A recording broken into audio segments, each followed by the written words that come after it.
저희들이 전주에는 에바브로디도에 관해서 같이 살펴봤습니다. 이제 이 에바브로디도는 이 사도 바울을 동역하기 위해서 사실은 빌립보 교회에 이게 사역자였죠. 장로 일을 하고 있었고 그런 이제 형제였는데 이 빌립보 교회에서 이 헌금을 거두어서 이렇게 이제 바울에게 보내는 과정, 그리고 이제 에바브로디도가 감옥에 있는 그 바울을 협력해서 이 수종 들게 하기 위해서 이렇게 이제 보내게 되죠. 근데 이제 이 에바브로디도가 이제 병에 걸리게 됩니다. 그래서 그걸로 인해서 이제 그 사도 바울이 굉장히 근심을 하게 되고 또 이 소식을 알게 된 빌립보 성도들까지 근심하게 되고 또 이제 에바브로디도는 자기가 병든 걸로 인해서 자기 병보다는 빌립보 성도들이 자기로 인해서 근심하는 것 때문에 또 근심하게 되는 이런 그 근심에 관한 부분을 살펴보았고 이것이 이제 성도들의 사랑의 그 모습이다. 신령한 근심, 또 이 하나님의 뜻대로 하는 근심, 이런 그 거룩한 그러한 근심, 이 사랑 때문에 일어나는 그런 근심, 또 슬퍼하는 자들과 함께 아파하고 슬퍼하는 그런 근심이 이 교회의 본질을 이루어야 한다. 이런 부분을 같이 살펴보았고 특별히 우리가 이 2장 30절에 이 에바브로디도는 자기 목숨을 돌아보지 아니한 이 짤막한 이 묘사 가운데 그가 얼마나 주님을 사랑하고 또 주님에 대한 충성심으로 충만한 분인 것을 우리가 이제 알 수가 있게 됩니다. 그래서 주님을 사랑하게 되면 거기 이제 그리스도 일을 위해서 그리스도의 일에 관심을 갖게 되고 또 주님의 그 일꾼들과 협력하는, 그래서 이 사도 바울을 섬기는 일에 이렇게 함께하는 것을 이렇게 살펴봤습니다. 오늘은 이제 3장 1절부터 3절까지 부분에서 특별히 두 가지 측면에서 이제 생각할 건데요. 하나는 주 안에서 기뻐하라는 말씀하고 또 한 가지는 이 기쁨을 깨는 부분이 무엇인가, 이제 이런 부분들에 대해서 살펴보도록 하겠습니다. 사실은 빌립보서의 주제는 우리가 주 안에서 기뻐하라, 여기 3장 1절에 나오는 이렇게 묘사할 수가 있습니다. 빌립보서의 한 가지 주제를 이렇게 설정한다면 주 안에서 기뻐하라, 이제 이런 그 말씀으로 요약할 수 있는데 이것이 이제 빌립보서의 그 메시지의 핵심이고 또 이 서신을 기록하는 목적이 되기도 합니다. 사실은 그러나 이 빌립보서를 쓰고 있는 이 감옥, 그 옥중에서 사도 바울은 사실은 환경에 이런 어려움 가운데 있기 때문에 이런 얘기를 할 수 있는 그 처지는 아니죠. 그리고 또 한 가지는 이제 사도 바울이 먼저 자신이 주님을 인하여 기뻐하고 있는 사람이었기 때문에 기뻐하라고 말하는 것입니다. 이것은 자기는 전혀 기뻐하지 않은데 기뻐하라고 이렇게 요구할 수가 없는 것이죠. 그래서 이제 특별히 우리가 이제 이 기뻐하라는 말은 독립적인 말 아니죠. 그냥 기뻐하라 이렇게 말한다면 무엇으로 인해서 무엇 때문에 이 전제가 없이는 안 되는 거죠. 그래서 여기 보면 이제 주 안에서라고 하는 주님 때문에, 주님으로 인해서 주님으로부터 오는 모든 신령한 복으로 인해서 기뻐하는 것이죠. 그래서 이제 이 기쁨을 빼앗아가려는 모든 것을 사도 바울은 1장부터 쭉 다루고 있었습니다. 우리 1장에서 잘 아는 그런 그가 당하고 있는 환난, 그가 당하고 있는 이런 옥중에 매여 있음으로 인해서 이 빌립보 성도들이 걱정을 하고 있었잖아요. 그런 환경적인 오는 그런 어떤 불편함이나 고난으로 인해서 기쁨이 앗아간 게 아니라 오히려 그것이 복음의 진보를 가져왔고 그런 이 모든 환경적인 그런 것 때문에 그가 이 기쁨을 기뻐하지 않는 것이 아니라 이것은 환경을 초월하는 그런 기쁨이었고 또 이 환경이 앗아갈 수 없는, 이것은 마치 환경이라고 하는 것은 마치 여러분이 이 자연 온도계는 환경이 지배를 받게 되죠. 이 환경의 날씨가 따뜻하면 올라가고 차면 내려갑니다. 근데 사도 바울이 가지고 있는 그런 것은 이 보일러 온도계처럼 이 사람이 조정하는 것에 따라서 온도가 조절되는 그 안에 내적인 주님과의 관계에서 기쁨이 있었기 때문에 환경에 지배받는 그런 기쁨이 아니라 환경을 주도하는 그런 기쁨이죠. 환경을 초월하는 그런 기쁨을 가지고 있었습니다. 이 사실은 인간의 가장 큰 고통은 환경으로부터 오는 고난, 그 다음에 이제 인간관계로부터 오는 고난, 그리고 죽음이라고 하는 위기로부터 오는 모든 고난을 초월해서 기뻐할 수 있는 기쁨이 바로 이 바울에게 있었던 그런 영적인 기쁨이었었죠. 그리고 특별히 1장 18절에 보면은 나는 이 복음을 그리스도가 전파될 수만 있다면 그것이 뭐 경쟁적인 어떻게 하든지 주님만 증거될 수 있다면 나는 그거로 인해서 기뻐하고 기뻐한다는 말을 하게 되고, 그 다음에 이제 우리가 2장 17절에서 이 부분을 우리가 그냥 지나갔었는데 바로 빌립보 성도들의 믿음의 재물과 섬김 위에 나를 전제로 드릴지라도 나는 기뻐하고 너희 무리와 함께 기뻐하나니 이와 같이 너희도 기뻐하고 나와 함께 기뻐하라. 그래서 이제 1장에서는 복음을 증거할 수만 있다면 그걸로 인해서 가장 기뻐한다 이런 말을 하고 있고, 여기서는 이제 믿음의 재물, 그들이 하나님께 드리는 헌신과 섬김, 그 성도들의 어떤 주님을 향한 헌신과 섬김에 대해서 그런 기뻐하고 있습니다. 그리고 자기가 작은 그 마무리를 할 수 있는 이 전제는 모든 재물을 드리고 나서 마지막 이렇게 하는 마무리 그거거든요. 자기가 만약 순교를 통해서 희생을 통해서 거기에 자기가 작은 드림이 된다 할지라도 나는 이 일을 위해서 기뻐하고 기뻐한다. 이게 다른 말로 하면 이것은 빌립보 성도들의 믿음의 헌신과 섬김으로 인해서 그런 기뻐하고 기뻐한다고 말을 하고 있는 거죠. 그리고 이제 여기 3장 1절과 그 다음에 4장 4절에 계속해서 이제 주 안에 항상 기뻐하라. 내가 다시 말하노니 기뻐하라. 이렇게 이제 말하고 있습니다. 그래서 각 장마다 기쁨을 강조하고 또 무엇 때문에 기뻐하는 것을 이렇게 말하고 있고, 또 이 기쁨이라는 단어가 16번 정도 이 빌립보서에 나오는 걸 볼 수 있습니다. 그리고 이제 빌립보서 2장에서는 그 다툼이나 허영 또 원망과 시비로 인해서 이 기쁨이 깨져버릴 수가 있습니다. 이 기쁨을 사실은 기뻐하라고 하는 이 말은 영적인 상태를 말하는 거거든요. 계속 정상적이고 건강한 영적인 상태를 유지하라는 말입니다. 내가 영적으로 주님과의 올바른 관계가 되어지고 늘 주님 안에서 영적인 그런 바른 관계가 성립이 되면 늘 영적으로 충만하고 기뻐할 수가 있어요. 다른 말로 하면 이것은 성령으로 충만하라, 계속 사랑을 유지하라, 계속 믿음으로 살아라 같은 말이에요.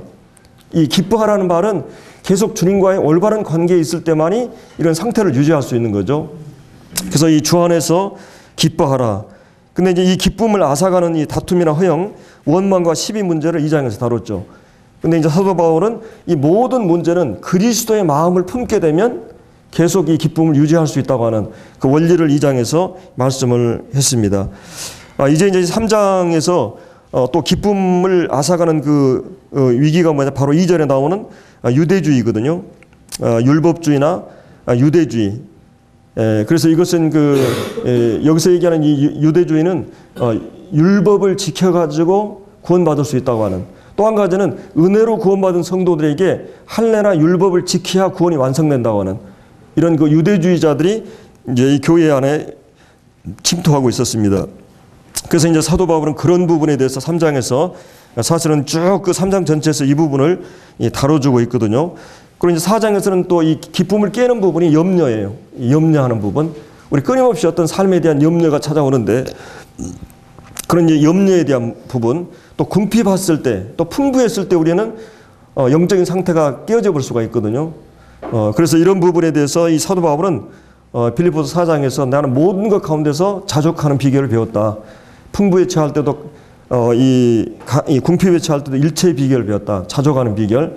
그리고 내게 능력 주시자 내가 모든 걸 할 수 있다. 이 말은 내가 뭐 하면 된다 이런 개념이 아니고 내가 어떤 상황에 처해서도 내 믿음의 이 페이스와 이 상태를 유지할 수 있다는 말입니다. 이 4장에서. 그래서 이 기쁨을 앗아가는 모든 부분에서 얘기하면서 이 마지막 부분에서 바로 그리스도의 능력으로 말미암아 내가 모든 걸 기뻐할 수 있다고 하는 부분을 이제 말해주고 있는 거죠. 우리는 정말 주님을 섬겨나가면서 데살로니가서 5장에 있는 대로 항상 기뻐하고 또 쉬지 말고 기도하고 이 범사에 감사할 수 있는, 사실은 이런 것들은 서로 분리할 수 없는 것들이죠. 늘 영적으로 기쁨이, 즐거움이 있는 사람들은 늘 하나님과 교통하는 이 교제가 있고 기도가 있고, 그리고 늘 주님으로 인해서 감사하고 찬양이 흘러나오는 삶을 살 수가 있습니다. 그래서 이런 영적인 우리 속에서 흘러나오는 이 억지나 인색함으로가 아니라, 예배도 마찬가지고 모든 것이 마치 씨앗의 생명이 그 모든 조건이 갖춰지면 속에서 이렇게 트고 올라오듯이 우리 안에 영적인 어떤 그 신앙이 우러나오는, 자연스럽게 우리 속에서 일어나는 이런 것을 보게 됩니다. 그래서 이 항상 기뻐하는 것은 우리가 데살로니가서 5장에 있는 대로 너희를 향한 하나님의 뜻이다. 하나님께서 구원받은 성도들에게, 아니 넓은 의미에서 모든 인류에게 진정으로 바라시는 그 진심이 뭐냐? 그래서 모든 사람이 이렇게 행복한 상태를 계속 유지하는 것이라는 거죠. 하나님이 우리에게 바라는 마음은 저주나 불행이나 재앙이 아니라 평강이라는 말씀이 있죠. 이 선지서에 보면 그런 것처럼 하나님께서 그리스도 예수 안에서 우리를 향하신 하나님의 뜻, 하나님의 소원, 하나님의 간절한 열망이 뭐냐? 모든 그리스도인들이 영적으로 늘 기뻐하고 즐거워하는, 그리고 늘 감사하는 삶을 살기를 바라신다. 디모데서 2장에서도 모든 사람이 구원받고 진리를 알기를 이루시기를 원하시고, 또 하나님께서 왜 이 역사의 종말을 지원하느냐 했을 때 베드로서 3장에 보면 모든 사람이 멸망치 않고 회개하게 이르기를 원하신다. 이것이 바로 하나님의 우리를 향한 이 간절한 마음을 얘기해 주고 있습니다. 그래서 이 기쁨은 신약 성경 전체에 탁월한 그런 위치를 차지하고 있는데, 우리가 잘 아는 주님의 마지막 고별 설교 이 요한복음 15, 16, 17장에도 기쁨에 대해서 말합니다. 그 하나님을 사랑하고 하나님의 계명을 지킴으로, 예수님께서 내가 아버지의 계명을 지킴으로 사랑 안에 거하는 것처럼 또 너희도 나의 계명을 지켜서 이 사랑 안에 거하라. 내가 이렇게 이룬 것은 너희 안에 내 기쁨이, 예수님 안에 있었던 이 기쁨이 충만하게 하기 위해서. 그러니까 예수님이 하나님을 사랑하는 것을 뭘 통해서 나타내신 겁니까? 아버지의 계명을 지킴으로 아버지 사랑 안에 거하게 됐어요. 그러니까 너희도 내 안에 거하기 위해서는 내 계명을 지킴으로 내 사랑 안에 거할 수 있다. 그리고 우리 주님이 아버지의 계명을 지킴으로 사랑 안에 거함으로 기쁨이 충만한 것처럼 우리도 그 계명 안에 거하고 계명을 지킴으로 주님 안에 있었던 그 기쁨을 너희도 누리기를 바라신다. 이게 이제 이 포도나무 비유 가운데 그런 말씀이 있습니다. 또 16장의 기도에 대한 부분이나 17장 그 주님의 마지막 그 기도 가운데서도 우리가 기쁨이 충만하기를 위해서 기도하는 것을 보게 되거든요. 이 사복음서는 우리 주님이 공생애를 시작할 때 이 기쁨으로 시작을 합니다. 우리가 억눌려 있고 억압되어 있고 이런 그 노예와 같은 삶에서 자유와 해방을 선언하는, 이것이 바로 복음이라고 하는 것을 말씀하고 있죠. 사도 바울의 서신서 절퇴는 바로 이 기쁨이라는 말로 불타고 있는 것을 볼 수 있습니다. 우리 요한일서 1장을 보면서도 우리의 교제는 아버지와 아들과 함께하는 것인데, 바로 아버지와 아들과 함께하는 것은 바로 이 기쁨이 충만하기 위해서 그런 거다. 그래서 이 그리스도인들이 하나님과 동행하고 늘 하나님 말씀과 기도 안에서 교제하게 될 때 늘 이 기쁨이 충만한 삶을 살 수가 있게 되는 것입니다. 우리가 이제 구원받는 으로 끝나는 게 아니라 우리가 구원받은 그 생명이 우리 안에 실제하고 있고, 그 생명은 지금 이 세상 가운데서 이 생명의 특징은 이 기쁨을, 풍성함을 누리는 삶이 되어야 된다는 것이죠. 우리가 누리는 것은 천국에 가서만 누리는 게 아니라, 물론 우리가 누리는 것은 많은 그 우리 안에 있는 죄나 세상이라는 이 죄로 인해서 많은 제한을 받기도 해요. 그러나 주님이 원하시는 것은 우리 안에 생명을 얻게 하실 뿐만 아니라 그 생명을 더 풍성하게 이 땅에서 누리길 바라셔요. 근데 이 모든 것을, 이 기쁨을 계속 누리지 못하는 것은 못하는 요인들이 있어요. 이제 오늘 이 본문에서 그런 것들을 살펴볼 건데요. 그래서 이제 주님이 그 자신 속에 있는 이 충만함을 우리가 누리기를 바라신다. 그래서 이 기쁨을 어떤 기쁨이냐 했을 때 주님의 기쁨입니다. 주님이 가졌던 기쁨이고, 이것은 거룩한 기쁨이고 또 영적인 기쁨이고, 그리고 진지한 기쁨입니다. 그리고 이제 이 기쁨은 위로부터 오는 그런 기쁨이죠. 세상적인 것으로부터 오는 것이 아니고 세상적인 조건으로부터 오는 기쁨이 아닙니다. 내가 어떤 세상적으로 내가 뭐 합격했다든지 돈을 많이 가졌다든지 뭐 명예라든지 세상적인 어떤 요인으로부터 오는 그런 기쁨이 아니거든요. 그래서 이 기쁨은 내 마음을 모든 환경을 초월해서 또 시간을 초월해서 유지할 수 있고 가질 수 있는 것이 그리스도인들의 위치입니다. 다만 우리가 그걸 못 누리는 것은 우리 스스로가 그걸 제한하고 있는 것이에요. 우리가 스스로가 그걸 누리지 못하고 있는 거죠. 그래서 이 성경은 이제 이 영적인 기쁨을 누리기 위해서 계속 말씀하고 있는데, 우리가 잘 아는 에베소서 1장에서도 하늘에 속한 모든 신령한 복이 바로 예수 그리스도를 통해서 우리에게 주어집니다. 그래서 우리가 주 안에서 기뻐하라는 말은 하나님께서 그 무한한 하늘에 속한 모든 신령한 복을 우리를 하나님께서 선택하시고 아들을 삼으시고 또 이 구속을 통해서 죄사함을 얻게 하시고 또 이 계시의 비밀을 깨닫게 하시고 하나님과 우리가 연합되게 하시고 또 성령으로 우리를 선물로 주셔서 우리를 인치게 하시고 이런 하늘에 속한 모든 신령한 복, 하늘에 속한 복이죠. 이런 복을 우리에게 주셨어요. 그래서 로마서 5장에서도 너희가 믿음으로 의롭다함을 얻었은즉 이제 하나님과 평화를 누리게 되고 또 이제 믿음으로 서 있는 이 믿음에 들어가 얻었고 하나님의 영광을 바라고 즐거워한다. 그리고 환난 중에서도 즐거워한다. 이런 말씀을 쭉 하고 있는 것을 볼 수가 있습니다.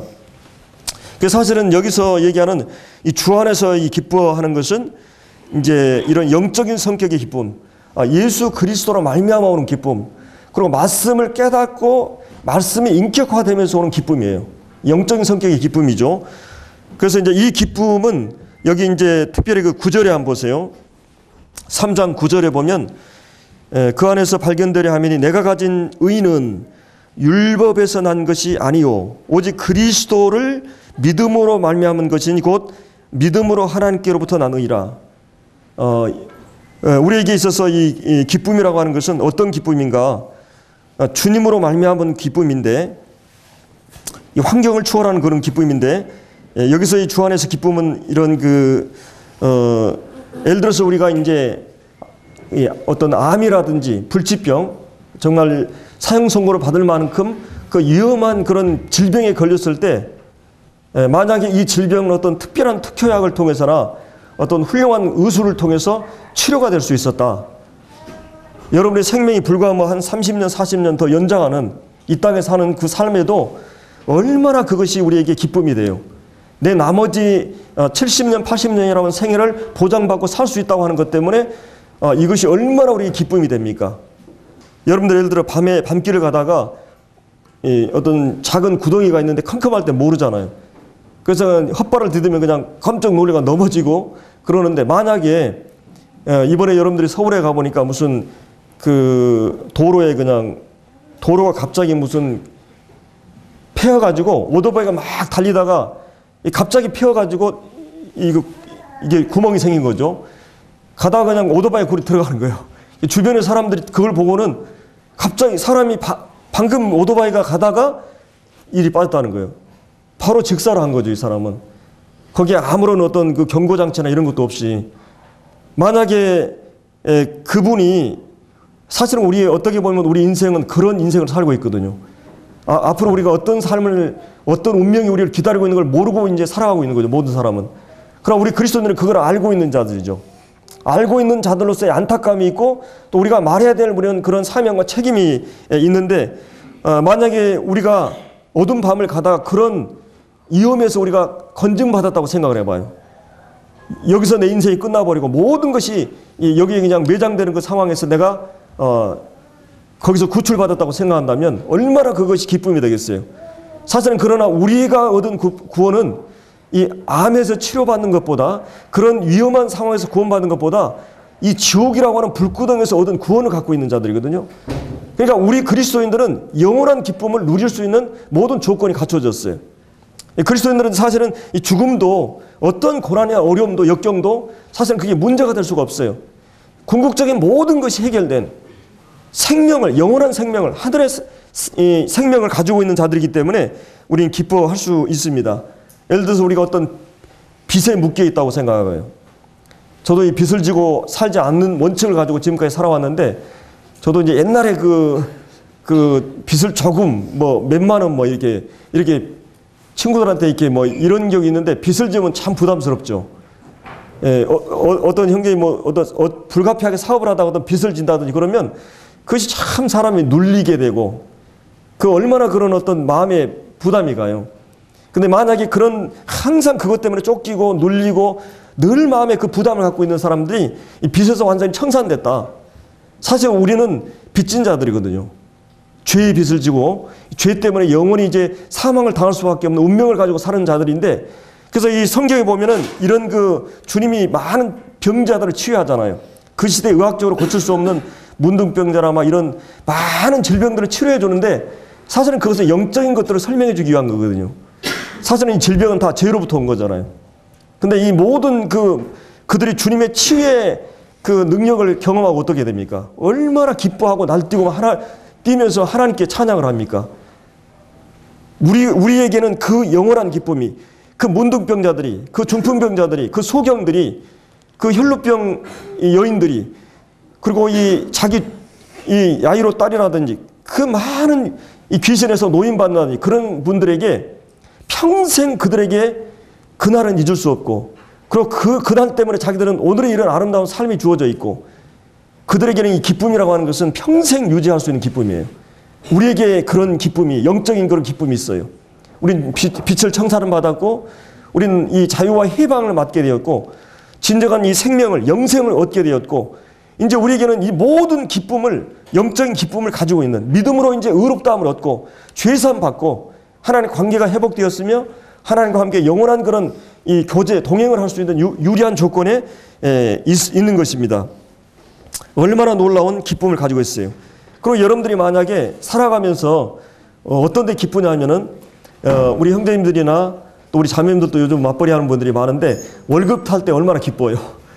우리 혜선이도 월급 타는 날을 기다리고, 월급 타는 날만 있으면 우리는 별 생각이 안 가는데, 아빠 오늘 무슨 날인 줄 알아? 내 월급 날이야. 그러면서 가끔 용돈도 주고 무슨 선물도 사주고 그러는데, 여러분들이 이 월급 봉투라고 하는 그거를 마음에 품고 가슴에 품고 오면 얼마나 그게 기쁨이 됩니까? 저희 누님이 좀 외국에서 이렇게 사업을 하시는데, 옛날에 그 보석 반지 이렇게 목걸이 하나가 5천만원이니까 1억짜리더라고요. 이 다이아몬드가 이게 하나가. 그래서 이것 나한테 현금 좀 하라고. 근데 안 된다고 그러더라. 그분들한테는, 부자들한테는 그게 별거 아닌가 봐요. 이 부유한 사람들한테. 근데 얼마나 그 이 보석을 품고 있다고 생각해 봐요. 여러분들 이 가치 있는 거를 품고 있다고 생각해 봐요. 근데 사실은 마태복음 13장에 보면 어떻습니까? 10분의 비유나 이 비유 가운데 보면 어떤 사람이 쟁기질을 하다가 보화를 발견하잖아요. 그 보화를 발견한 그 기쁨이 어떠겠어요? 자, 그러면 여러분들은 어떤 사람이냐 했을 때, 이 고린도후서 4장 7, 8절에 보면 이 보배를 뭐라고 그랬어요? 이 몸에, 이 질그릇에 가지고 있다 그랬어요. 여러분은 그리스도가 여러분의 가슴 속에 있어요. 여러분의 존재 중심에 주님이 계시는 것이에요. 이것보다 더 가치 있는 게 있습니까? 그리스도를 소유한다는 것은 모든 것을 소유한 것이에요. 그분에게 누릴 수 있는 영광과 권세와 모든 것이 나의 것입니다. 그분이 내 주인이 되셨고, 그분이 내 사랑의 대상이고, 사실은 이제 우리가 다음에 보겠지만 그 이후에는 이 가치에 대한 부분을 얘기했어요. 그리스도라고 하는 이 가치 때문에 사도 바울이 이 가치에 대한 태도를 말하고 있어요. 모든 것을 배설물로 여긴다 그랬어요. 이 가치를 발견하고 나서. 그렇다면 우리가 이런 어마어마한 질병과 빚에서 치유되고 청산을 받고, 우리는 이제 이 그리스도라고 하는 보배를 품고 있고, 그리고 궁극적인 소망, 우리가 허인옥교님이 늘 그런 말씀 하셨죠. 서울 가는 고속버스 탔는데 한 사람은 사람을 죽이고 서대문 형무소로 벌 받으러 가고 사형 받으러 가고, 한 사람은 새마을 운동해가지고 좋은 일 해가지고 청와대로 상 받으러 간다. 이 두 사람은 어떤 기분으로 가겠어요? 나는 이제 영원한 죽음과 영원한 모든 것이 운명적으로 이 어두운 그것을 향해서 가는 사람하고, 상 받으러 가는 사람하고, 바로 그리스도인들은 뭐예요? 천국을 향해서 가는 이 살아있는 소망, 그리고 이 복스러운 소망, 영원한 소망, 이것을 가지고 있는 자들이에요. 여러분, 우리 영원한 집이 있습니다. 영원한 영광이 있어요. 영원한 기업, 그리고 영원한 속죄를 받았어요. 영원한 성령이 우리 안에 계셔요. 이 영원한 우리가 이제 아침에도 제가 조성훈 형님이 그 잠깐 그 기초편 들었는데, 우리 그리스도인들은 이 영혼이 뭐냐 했을 때 이 바다의 물을 수저로 계속 펐는데, 그 펐을 때 다 펐을 때 그게 영혼의 하루예요. 그걸 얼마나 오래 걸리겠어요? 예? 그러니까 이거는 사실은 그거는 그래도 마지막이지만, 우리가 생각하는 이 성경에서 영혼은 뭐예요? 끝이 없는 거예요. 진짜 이 남한만한 이 바위가 있는데 어떤 새가 와서 천년에 한번 바위를 이렇게 그냥 문대고 가는데, 그것이 다 닳아졌을 때 영혼의 하루라 그랬어요. 영혼이라고 하는 것은 너무너무 오랜 세월이에요. 그러나 우리가 전에 전도집회 때 말씀드렸지만, 그 영혼의 세계가 사랑하는 대상이 없다면 그냥 얼마나 지루하겠어요. 근데 내가 목숨을 다해 사랑할 수 있는 대상들이 있어요. 창조적인 삶, 늘 새로운 삶, 이런 삶이 우리를 기다리고 있어요. 이 복스러운 소망을 가지고 있는 성도들은 오늘 날마다 기뻐할 수 있어요. 자매들께서도 우리는 정말 우린 이런 행운을 받은 것에 대해서 얼마나 놀랄 사건입니다. 이게 그리스도인들의 이 삶이에요. 그래서 사도 바울은 여기서 주 안에서 기뻐하라 이렇게 말하고 있는 것입니다. 주 안에서 기뻐하라. 이제 우리는 이 그리스도의 사랑에서 아무것도 끊을 수 없다 그랬어요. 이 로마서 8장에 보면 이 엄청난 이 주님의 사랑 안에 우리가 있게 된 것이에요. 그리고 그래서 이 하박국 성자는 내가 뉘앙간에 소가 없고 감나무는 소출이 없고 내가 이 모든 것이 없어도, 세상적으로 내가 뭐 훌륭한 집이 없고 차가 없고 수입이 적고 이래도 나는 하나님으로 인해서 기뻐한다. 내가 하나님이 나의 하나님이 되시고 그분이 나의 아버지가 되시고 내가 그리스도 안에서 이 모든 축복을 누리고 앞으로 누리게 될 것이면 궁극적으로 누리게 될 모든 것을 안고 있기 때문에, 우리는 뒤를 돌아봐도 일을 봐도 내 안을 봐도 미래를 봐도 모든 것은 우리에게 복이에요. 그리고 이 복을 세워보아라. 그래서 늘 우리는 그리스도인들은 이 묵상에 대한 훈련이 있어야 돼요. 오늘날 너무나 바빠가지고 세상 것에 우리의 눈과 귀가 너무나 빠져있기 때문에 우리의 생각과 마음이 그런 것에 이 기쁨을 앗아가고 있는데, 이 놀라운 기쁨이 우리에게 있어요. 그래서 이 기쁨은 주 안에서 기뻐하라는 말은 명령입니다. 그리스도인들에게 주시는 명령이에요. 여기서. 그리고 하나님의 영광을 돌리는 최상의 방법이 뭐냐? 주 안에서 기뻐하는 것입니다. 하나님이 우리를 향한 계획이나 목적이 바로 우리가 기뻐하는 것이기 때문에, 우리가 행복한 것이기 때문에, 우리가 환경이 뒤틀리고 어려움이 와도 늘 우리가 기뻐하는 것입니다. 바로 이 구원 계획, 하나님의 구원의 계획의 작품, 하나님의 지혜, 이게 교회 안에 우리에게 드러났어요. 그러니까 여러분들이 제가 지금까지 얘기했던 이 구속에 대한 모든 계획들이 하나님의 작품입니다. 그리고 교회는 하나님의 각종 지혜가 그 교회 안에 담겨져 있어요. 복음을 깨닫는 자들 안에. 그래서 이거를 바라보면서 천사들도 어제 우리 전도집회 때 들었죠? 하나님이 창조하는 거 보고 막 천사들이 하나님을 찬양하고 노래했다 그랬어요. 근데 이 구속에 대해서도 천사들이 베드로후서에 보면 살펴보기를 원하는 것이라 그랬어요. 이 얼마나 놀라운 그래서 이 천사들이 교회를 통해서 이런 것들을 알게 됩니다. 에베소 3장 10절에 보면 이 정사와 건세 하늘의 모든 각종 천사들이 교회를 통해서 하나님을 알게 된다 그랬어요. 이 구속에 대한 것들을 하나님이 직접 계시하지 않고 교회를 통해서 그들이 배우게 되네요. 그래서 이 천사들은 부리는 종이잖아요. 우리 성도들의. 그래서 그리고 이 기뻐하는 것은 복음에 합당한, 복음에 일치한 삶입니다. 여러분들이 복음을 정말 깨달았습니까? 복음은 뭡니까? 우리 인생에 가장 복된 소식. 이것보다 더 복된 소식이 있어요?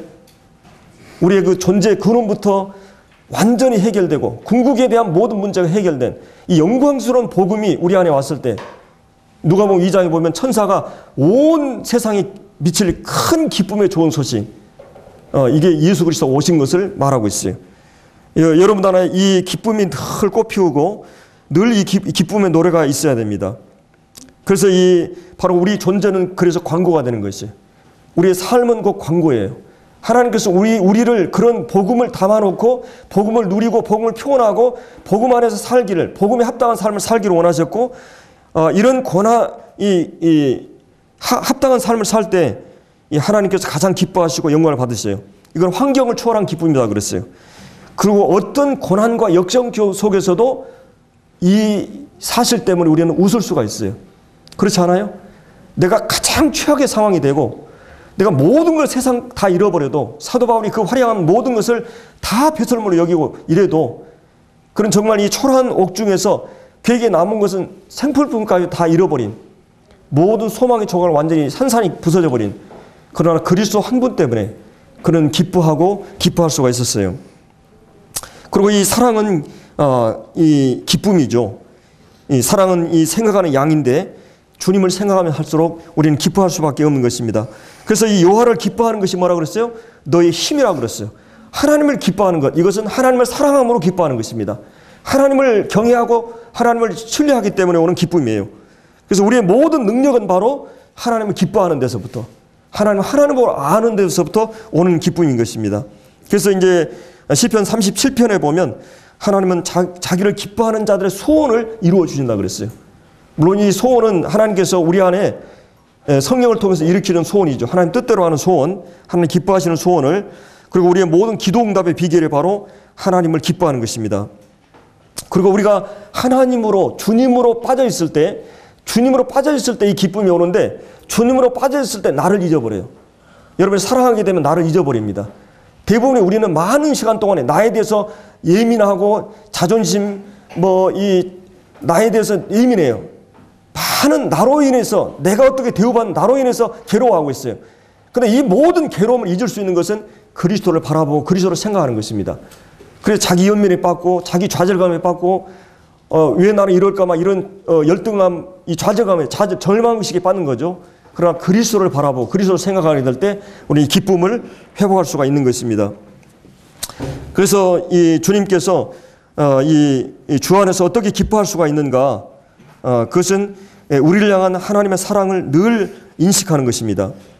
세상의 삶이 줄 수 없는, 그리고 세상의 삶이 줄 수 있는 모든 것을 지배하는 이 기쁨, 그리고 우리를 향한 하나님의 사랑을 늘 인식하는 것. 왜 우리가 이 기쁨이 없는 확신이 결여됐느냐? 그래서 하나님께서 주님에 대한 이 묵상하는 시간을 우리가 잃어버렸기 때문에요. 그래서 주님을 묵상하고 주님의 우리를 향한 사역을 묵상하고 이 주님이 우리를 향한 십자가의 사랑을 십자가의 사랑으로 머물지 않아요. 그 사랑의 정도를 가지고 오늘도 계속 현재적으로 그 사랑을 베풀기를 원하시고 계속 여러분들 붙들고 계시는 사랑이에요. 주님께서 아들을 우리를 내어주신 그분이 아들과 함께 모든 것을 우리에게 은혜로 주시지 않겠느냐. 아들을 주시는 그 사랑의 정도로 오늘 구원받은 성도들의 삶의 현재 속에서도 계속 그 사랑의 정도를 가지고 우리를 보살피고 계신다는 거예요. 그리고 궁극적으로 우리를 아들과 함께 영원히 살 이 나라를 준비하고 계시는 것이에요. 이런 엄청난 사랑을 우리는 받고 있는 것입니다. 그래서 이제 이 사랑은 이 사랑을 늘 생각하면서 우리가 이 사랑을 유지해야 되는데, 바로 이 교제가 깨져버리면, 요한일서 1장에 보면 우리가 하나님과 아들과 함께 교제함으로써 이 기쁨이 충만하게 되는데, 하나님과 교제가 깨져버리면 기쁨을 상실해버립니다. 그러니까 주님을 바라보는 눈이 상실됐을 때, 이 풍랑 속에서 제자들이 주님이 어떤 분인 걸 잃어버렸을 때 믿음이 떨어지게 되고, 그때 불평하고 원망하고 불안하고 염려하고 이 평강과 기쁨이 그때부터 깨져버리는 것이에요. 어떤 상황 속에서도 평강과 기쁨을 유지할 수 있는 비결은 주님을 바라보고 주님을 믿는 믿음이 흔들리지 않는 것입니다. 그래서 이 교제를 깨는 것이 뭡니까? 바로 이 세상을 사랑하는 거라든지 죄와 타협하는 것이라든지 쉽게 살아버리는 거예요. 우리 그리스도인들이 그런 긴장을 늦춰버리니까 이 기쁨을 잃어버릴 수가 있게 되는 거죠.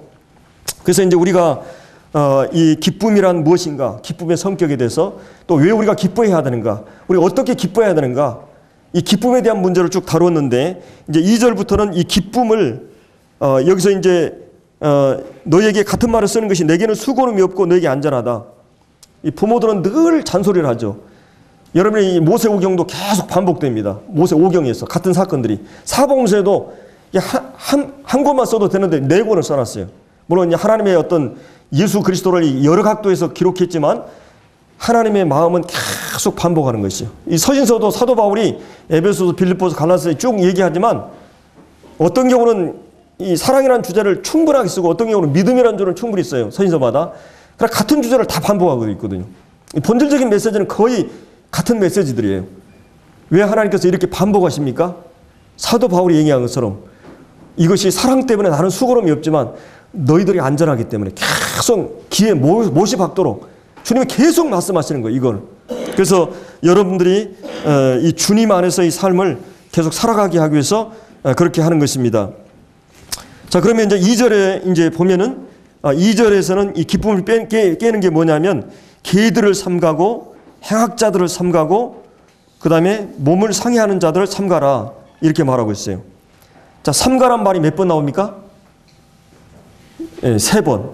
유대인들에게는 3-3번은 아주 중요한 의미가 있어요. 사도 바울도 3-3번 기도하고 주님도 겟세마네에서 3-3번 기도합니다. 삼겹줄에 대해서 얘기를 하고 이 삼위일체 하나님, 이 삼이라고 하는 것은 이 거룩이라는 말이 성경에서 하나님이 어떤 분이라고 하는 속성을 반복해서 3번 얘기하는 경우는 3번 얘기하는 단어는 이 거룩이라는 단어밖에 없어요. 하나님 자신을 얘기할 때.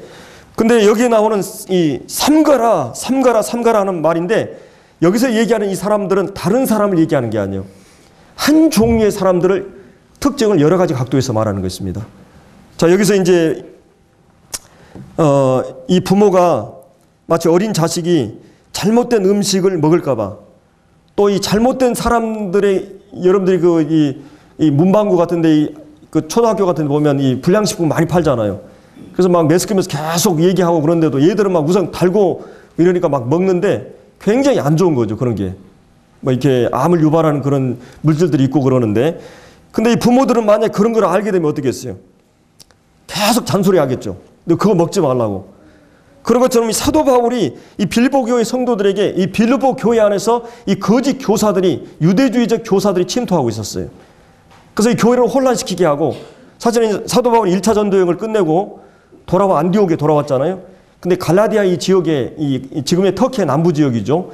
이 이고니온이라든지 누스드라, 더베 이런 그 비시디 안디옥이라 이런 남부 지역의 교회들이 이 유대주의자들이 그 들어와서 이 교회를 혼란시켰어요. 그래서 갈라디아서를 기록하거든요.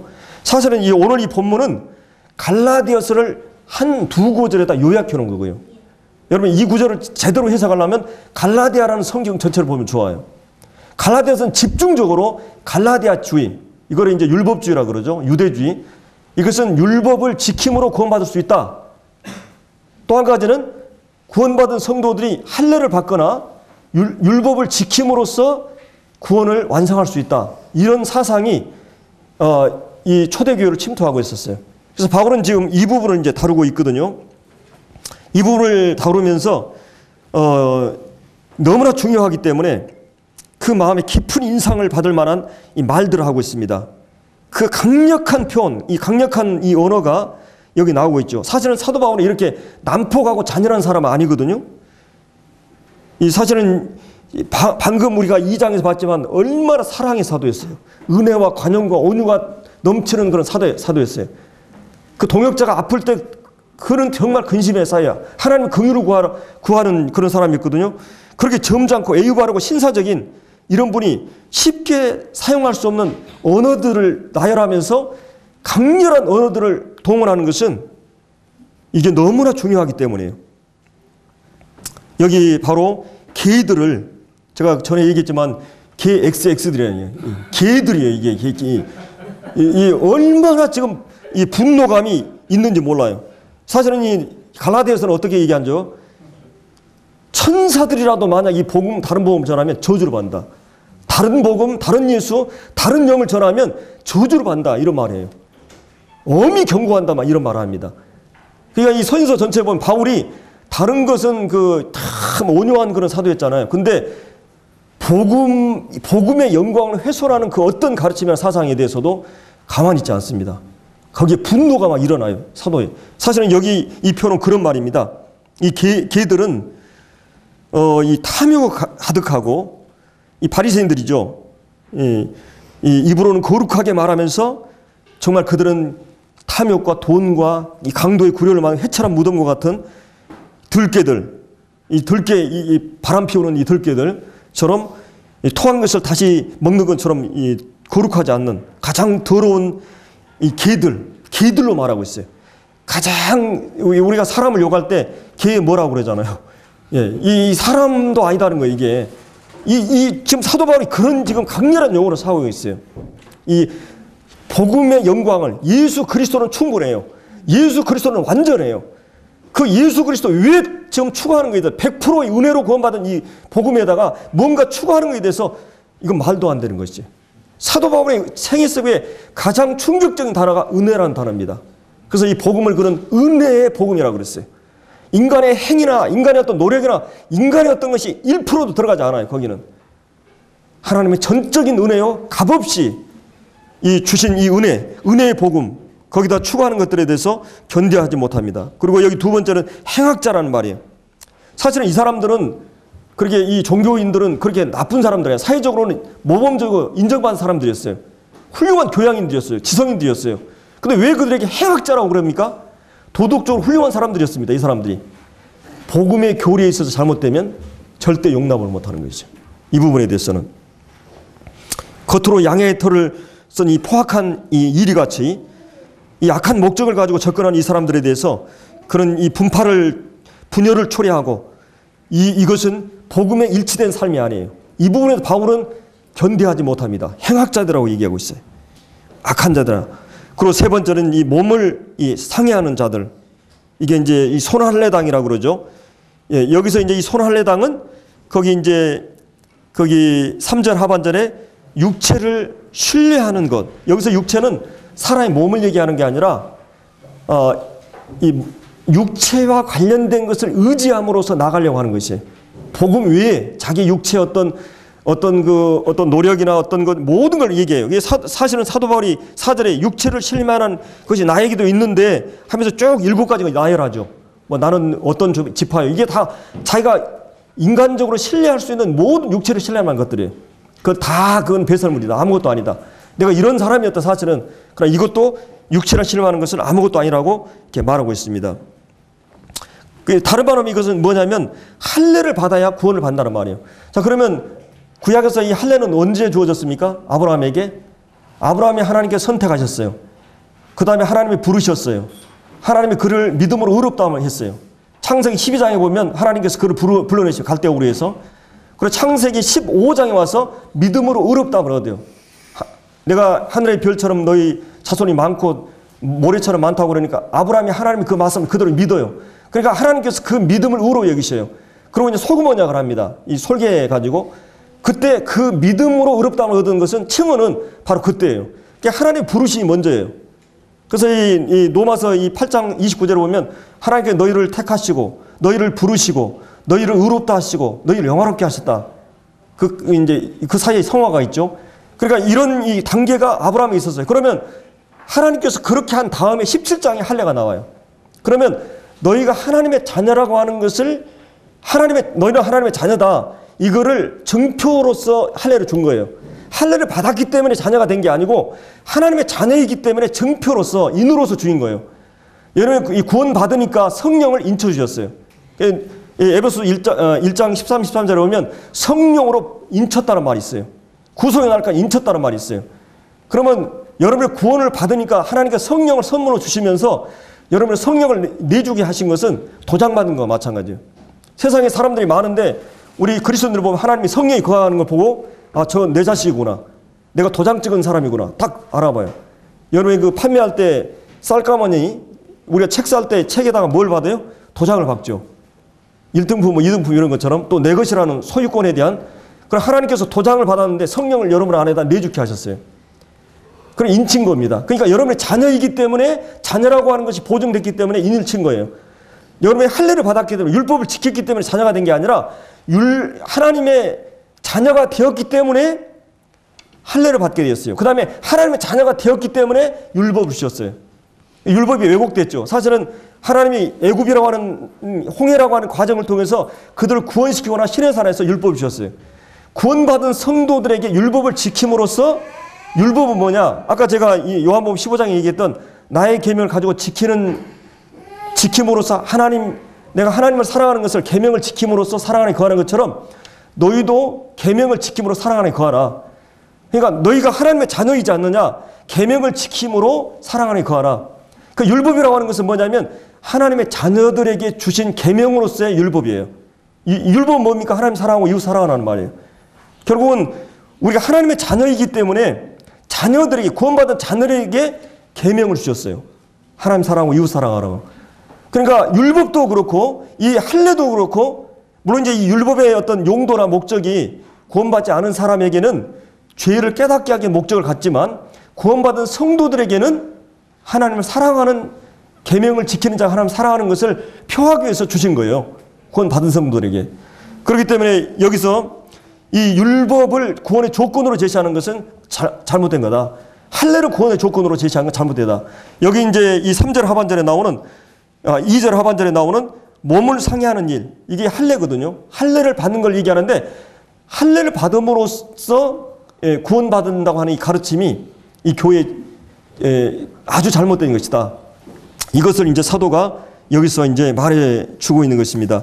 그래서 여기 이제 그러면 진정으로 우리가 성령 안에서 기뻐하고 진정으로 구원받은 사람들은 누구냐? 이 3절에 나오는 성령으로 봉사하고 그리스도 예수로 자랑하는 사람. 여러분, 구원받은 가장 확실한 증거가 뭐냐? 여러분 안에 이제 성령이 내주하신 것이요. 여러분, 성령 인도하심이 있습니까? 여러분, 잘못하는데도 여러분의 양심의 가책이 있어요? 그리스도인들이 가장 중요한 회복은 양심의 회복입니다. 여기 사람하고 저기 사람하고 다르게 얘기하면 안 돼요. 이 정직함의 회복이에요. 위선을 하나님이 가장 싫어하십니다. 하나님이 가장 싫어하는 게 교만이에요. 그리고 하나님이 가장 싫어하는 게 위선이에요. 외식입니다. 여러분, 이 사복음서 보세요. 하나님이 위선자들에 대해서 얼마나 분노하시는가. 하나님 앞에서 우리가 정직하게 양심을 따라서 하나님 앞에서 말하고 행동해야 돼요. 그렇기 때문에 여기 이 성령이 우리 안에 내주하시는 것은 양심 회복이 일어납니다. 이 성령으로 봉사한다면 여기 여러분이 영어 성경에 보면은 이게 서비스가 아니에요. 서빙이 아닙니다. 이거는 봉사라는 개념이 아니고 월십이에요. 이거는 예배라는 개념입니다. 여러분이 구원받고 나면 그 하나님에 대해서, 하나님의 은혜를 깨닫는 자들은 그 사랑을 주신 그 대상에 대해서 어떤 반응이 일어나요? 여러분이 병자 치료받고 막 이런 사람들이 막 안전병이가 치료받고 그러면 즉각적으로 하는 게 뭡니까? 누구를 찬양해요? 하나님께 영광 돌리고 하나님 찬양해요. 여러분, 구원받았다는 가장 확실한 증거는 뭐냐면 여러분이 하나님에 대한 태도가 어떻게 달라졌냐 이거예요. 야, 하나님 정말 고마워. 정말 하나님 감사합니다. 그냥 뭐 시간과 떠나서 내 속에서 우러나오는 하나님 감사합니다. 그 하나님, 여러분 하나님에 대해서 어떤 반응이 있습니까? 그것이 구원의 목적이고 하나님 창조의 목적이에요. 여러분 하나님에 대해서 어떤 반응을 보입니까? 하나님에 대해서 정말 이 성령이 내 안에 내주하신 가장 확실한 증거는 그 하나님에 대한 태도를 달리하게 돼요. 그리고 예수 그리스도에 대한 태도를 달리하게 됩니다. 주 안에서 기뻐한다는 것은 주님을 자랑한다는 말이에요. 입만 벌리면 이제 주님이 나와요. 내가 사랑하면 사랑하는 사람을 막 입만 벌리면 얘기하듯이 이 주님에 대해서 자랑하는 것입니다. 이 성령 안에서 이 종교가 잘못되면 의식주의, 형식주의로 빠지죠. 이 종교와 조직이나 예배 형식, 기록된 기도문, 특별한 장식, 화려한 어떤 건물, 기계적인 형식주의로 타락할 수가 있어요. 그러나 진정한 생명의 이 복음, 이 성령이 내주하시는 이 복음은, 근데 이 성령이 우리 안에서 역사하시는 게 그렇게 중요해요. 그런데 이 성령이 역사하는 데는 반드시 두 가지 전제가 있어요. 하나는 진리의 영이에요. 여러분, 말씀을 소홀히 하면서 성령 충만 받는다? 절대로 불가능해요. 또 한 가지는 성령은 거룩한 영이에요. 여러분의 죄에 거짓말하거나 막 화를 내거나 막 또 이렇게 뭐 유선적으로 행동하거나 그다음에 막 탐심을 하거나 이런 양심을 벗어가는 행동들을 했을 때 즉각적으로 성령은 역사를 중단해요. 근심하고 소멸되어 버립니다. 성령이 그때는 내 기도가 막 팍팍하고 예배가 잘 안 드려지고 이 막 말씀이 깨달아지지 않고 이래 버려요. 성령에 대한 이 부분이 굉장히 중요합니다. 성도들한테. 여러분들이 그냥 마음대로 할 수 있어요. 뭐 교회 안 나올 수도 있고 내가 어떻게 할 수 있어요. 그러면 여러분은 성령 안의 삶을 불가능합니다. 여러분 기뻐할 수 있다? 그건 안 돼요. 그러니까 성령님의 삶에 민감하지 않으면 교회 나오는 거 목숨을 걸어야 돼요. 말씀 모르는 거, 그리고 내가 죄와 싸우는 거, 이거 정말 전쟁이에요.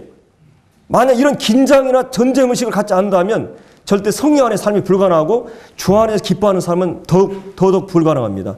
그래서 여러분들이 이제 이 성령 안에서 예배, 이 부분에 대해서 충분한 시간이 안 되기 때문에 할 수가 없고, 다만 여기서 그 주 안에서 기뻐하는 성도들은 이 성령 안에서 이 예배드리고 그리스도 예수로 자랑하는 사람, 그 사이에 바로 육체를 신뢰하지 않은 우리가 곧 진정한 할례파, 성령으로 거듭나서 성령으로 인침받은 할례자들이다.